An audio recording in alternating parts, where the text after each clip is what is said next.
qu'on avait identifié à la base, c'était que la culture de la compétition qui prédomine quand même à l'école globalement produit une succession d'effets pervers. Il n'y a pas de projet collectif derrière l'acquisition du savoir. Voilà, on est seul face à sa copie, donc pour l'élève le savoir c'est quelque chose d'extrêmement individuel. Zakia, pourquoi tu dis que vous ne travaillez pas? Parce qu'il me saoule. Ah, ça vient de toi alors? Oui, Ouais, ça vient de toi. il me saoule lui là. Les effets pervers que ça produit, c'est de se dire tout l'enjeu est de savoir si je suis meilleur qu'un autre, puisqu'on est en compétition. Et quand on n'a pas les moyens d'exprimer ça sur le terrain pédagogique, sur le terrain des notes et du savoir, on va le faire sur des choses plus de l'ordre des relations entre les élèves, plutôt que d'essayer tu vois, d'avoir un peu ce réflexe un peu élitiste de se dire je vais bosser pour être le meilleur. On va plutôt avoir tendance à se dire rabaissons un peu les autres, comme ça veut dire que si je les rabaisse, c'est que je suis meilleur.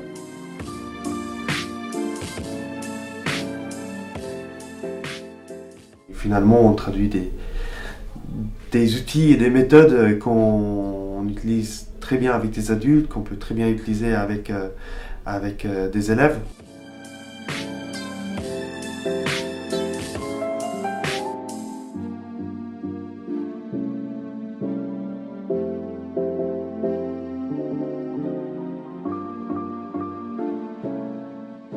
Les élèves se connaissent depuis la 6e.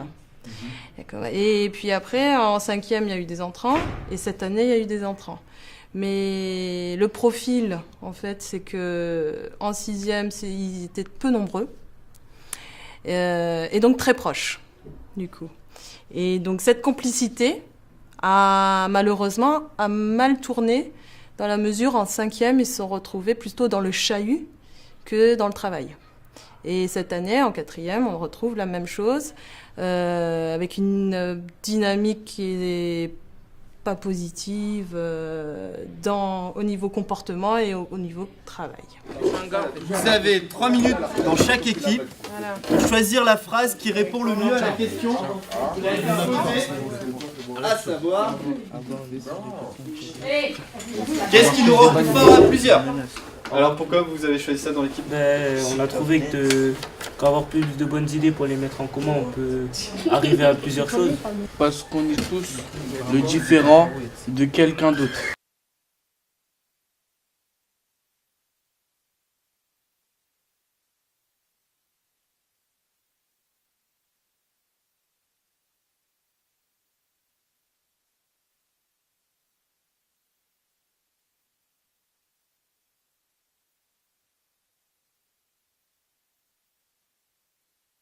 S'il vous plaît, le but est de retourner en équipe le tapis sans jamais poser le pied au sol et vous avez le droit d'utiliser les mains.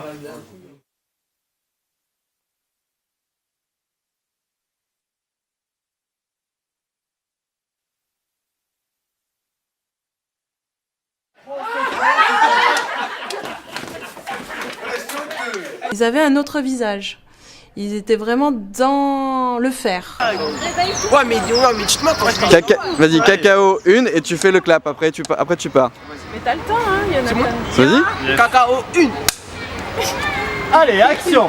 Ils ont su se canaliser, ils ont réussi à répartir les rôles.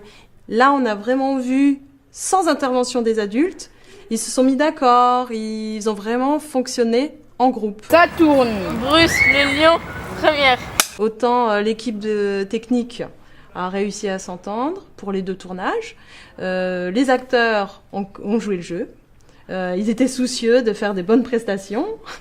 Et pour certains, ils se sont épanouis. J'ai vu des sourires à ce moment-là. Et c'était ça a été assez émouvant. Donc ce que je vous demande pour la prochaine fois, c'est d'essayer de vous remémorer, de réfléchir à ce que ça représente pour vous le travail en équipe. Tout a commencé quand j'étais en 6e. On travaillait tous bien. Là, tu vois, Borco, il commence à charrier les gens.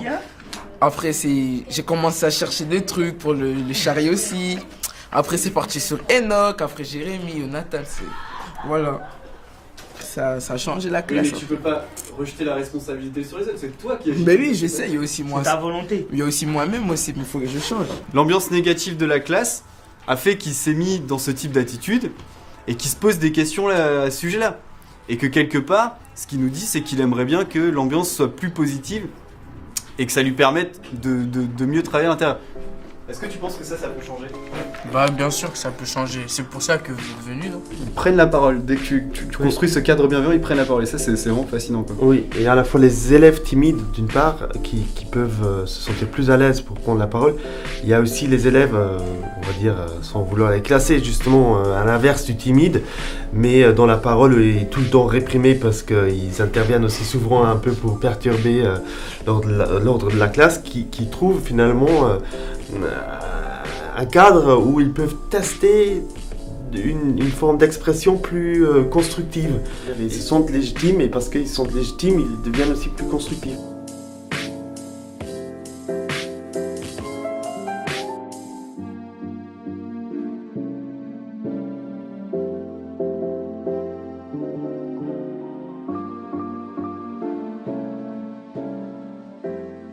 Est-ce que tu peux me repitcher l'intention qu'il y avait derrière cette expérimentation-là? Alors du coup, avec ce groupe classe de 5e collège Bergson, donc on a vraiment on a essayé de travailler en 5 séances sur la question des mécanismes des pratiques et des compétences de coopération. De coopération en mettant aussi l'accent sur comment coopérer malgré nos différences. Ce jeu avec le bâton qu'il faut descendre à terre, que je vais te montrer, le présente très bien. La contrainte, c'est que chacun doit rester en contact avec le bâton, qui est seulement un truc de tente, hein. Et collectivement, il faut le ramener par terre.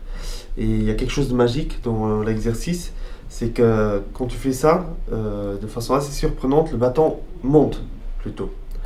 Okay. Parce que, en fait, comme tout le monde a l'injonction de toucher et de rester en contact avec le bâton, et a peur, vers le haut, et a peur de lâcher, parce que lui, il doit poursuivre son objectif, en fait, ça monte. L'effet, voilà.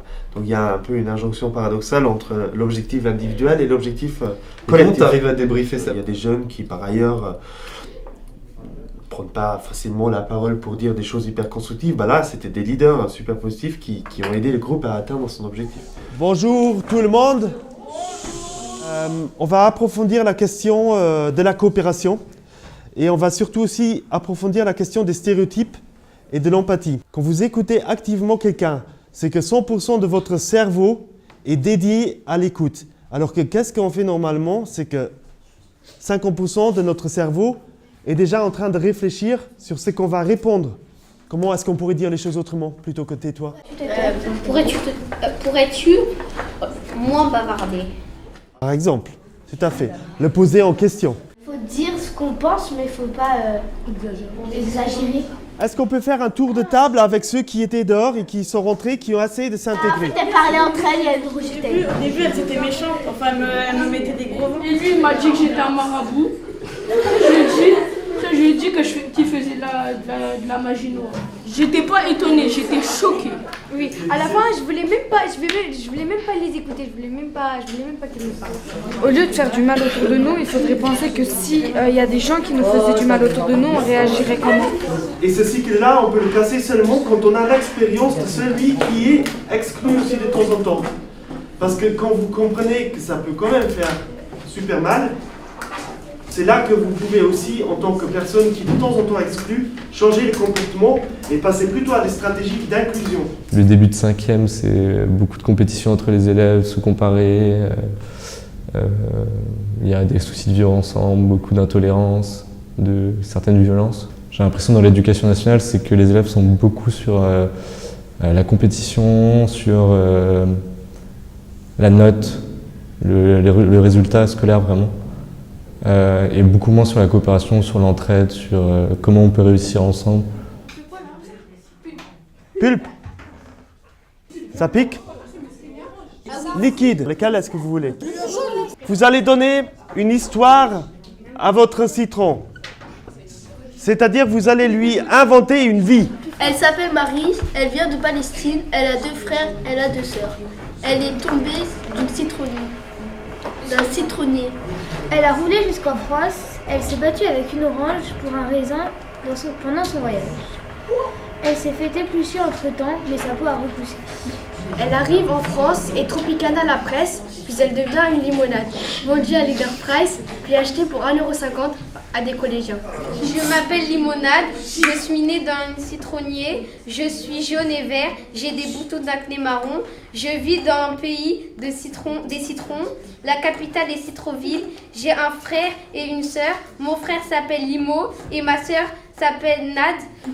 On dit que je suis acide, je porte toujours du jus avec moi, je suis beau comme un rayon de soleil. Mes amis sont Oscar, Leili, Elena, Sonia, Raphaël, Suzanne, Antonina, Sabrina et Taco.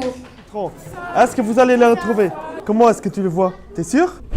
Qu'est-ce qui s'est passé entre le moment où je vous ai demandé quelle est votre idée générale que vous faites un citron et maintenant que vous avez votre citron qui a un nom, qui a son histoire et tout? Elle décrit la personne, de son moral et son physique. Oui, Myriam, oui, on se base sur les apparences d'abord. Est-ce que je peux traduire comme ça? Ouais. Très souvent, on voit une seule chose d'une personne de loin et on le met dans une case. Ok? C'est-à-dire, il est jaune, il est ovale. Par exemple. Et donc, tous les citrons sont ovales? Non, il y en a qui sont ronds. Ah, bah voilà. Et c'est la même chose avec les personnes. Et c'est ça ce qu'on appelle des stéréotypes. On fait connaissance, on connaît son histoire, et du coup on va dans le détail et on arrête de juger. Notamment les délégués, j'ai l'impression qu'ils ont pris beaucoup plus de responsabilités par rapport à la vie de classe, par rapport au rapport aux professeurs, l'ambiance de classe. J'ai l'impression qu'ils sont plus leaders par rapport à ça. Alors qu'avant c'était juste un rôle d'informateur, on informe la classe que voilà, ça se passe pas très bien dans tel cours au niveau du bruit, du bavardage.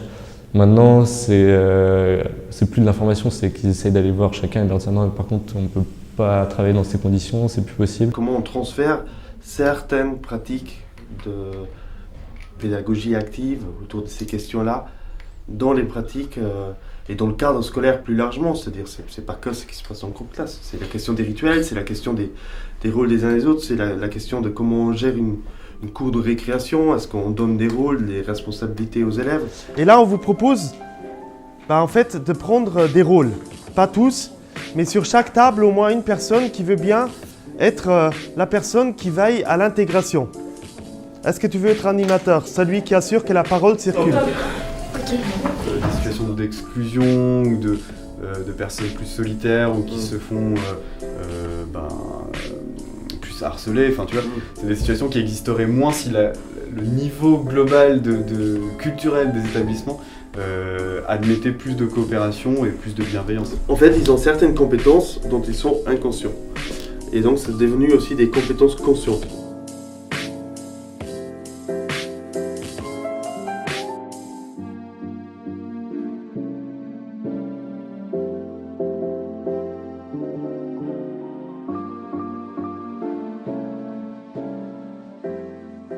Je te propose de te montrer quelques images sur le projet de co-construction avec la cantine et le CVC. En 2 mots, mais tu dois t'en rappeler, l'ambition c'était de faire avec le CVC, le conseil de vie collégien, qui est composé de différents niveaux de classe, 6e, 5e, 4e, 3e, de leur faire un projet collectif qui portait sur l'amélioration d'une des dimensions de l'établissement.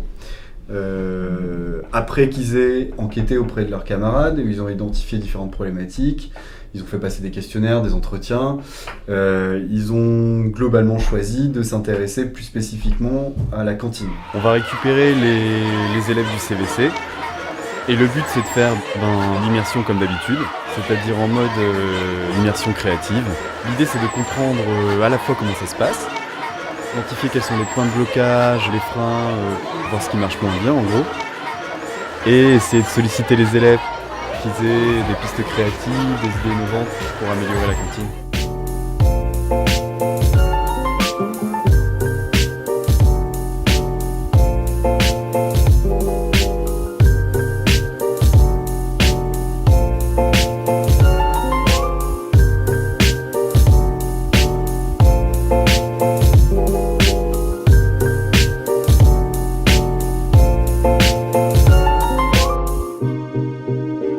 Il nous dit mais En fait, c'est vrai que cet endroit de la cantine, il y a un espace qui est juste derrière la porte. C'est le moins agréable de la cantine. Est-ce qu'on ne pourrait pas mettre une petite cloison, tu vois? Et j'ai été assez fasciné par le fait qu'il suffisait de bien leur poser les problèmes. Et à chaque fois, ils avaient les idées de pistes d'amélioration. J'ai même fait une petite expérience avec un groupe d'élèves qui était un peu dans le coin. C'est des SECPA. Et je leur ai dit, pourquoi vous mettez dans le coin? Et ils m'ont dit, en gros, si on se met dans le coin, c'est parce que c'est l'endroit le plus agréable. Et je leur ai dit, bon allez, venez, on prend les plateaux, on y va, et vous allez me montrer en quoi l'autre espace est moins agréable. Après, ils ont commencé à dire, ah oui, là c'est parce que les autres ils peuvent nous voir manger, et puis il y a aussi du courant d'air, tu vois. Donc, et c'est marrant, du coup, ils ont fait sortir par eux-mêmes toutes les pistes de solutions. Ensuite, nous, derrière, on a maquetté, on a compilé en fait toutes les pistes d'amélioration et on les a amenées en atelier avec tout le CVC pour qu'ils puissent bosser sur l'ensemble des pistes d'amélioration qui étaient sorties de l'immersion. Voilà. Je me mets ici, moi? Mais où tu veux.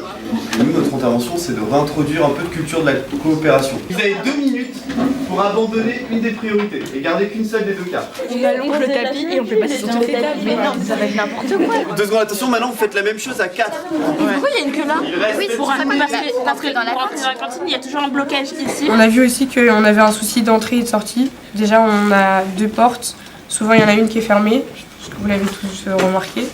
Et on entre et on sort par une seule porte. Et du coup, on se rentre dans les gens qui sortent et dans les gens qui rentrent. Donc, c'est juste pas pratique. Tu auras une porte entrée, donc t'as mangé, t'as pas mangé, tu rentres. T'as fini de manger, tu sors. Fin. S'il y a une porte sortie, et ben, les élèves vont vouloir rentrer par les 2 portes. Comme il y a la cloison, il peut pas rentrer. Il peut pas rentrer par la cantine. Il peut pas rentrer par la sortie. Moi, je sais qu'avec Binta et Andrea, on est beaucoup plus que 8 parce que on mélange nos classes.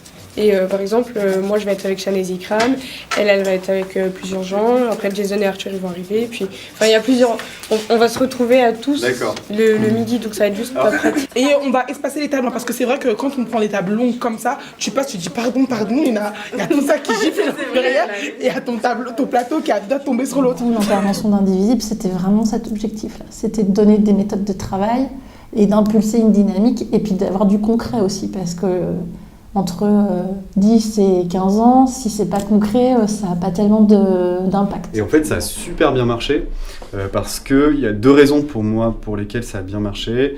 La première raison, c'est parce que c'est un projet positif qu'ils essayent de porter. Donc là, c'était le côté on va améliorer tous ensemble la cantine. Donc ça, c'est quand même un enjeu super positif de te dire je participe à l'amélioration de mon établissement, quoi. Tu peux pas faire mieux en termes d'empowerment au final, quoi. Et la deuxième raison pour laquelle ça a bien fonctionné, c'est que, encore une fois, les outils de travail, le cheminement leur a semblé logique et leur a semblé ultra sécurisant. Et en fait, ils ont tous pu s'exprimer avec toutes leurs différences. Et crois-moi, il y avait de la différence. On a des élèves de SECPA, on a des élèves à haut potentiel. Et dans le groupe du CVC, il y a de tout. Voilà, cette année, il y a de tout. Et ça, c'est la réussite de cette année. Ça les construit aussi. Et c'est ça qui est intéressant. Parce que nous, on ne s'est pas forcément accompagnés de la même manière que vous.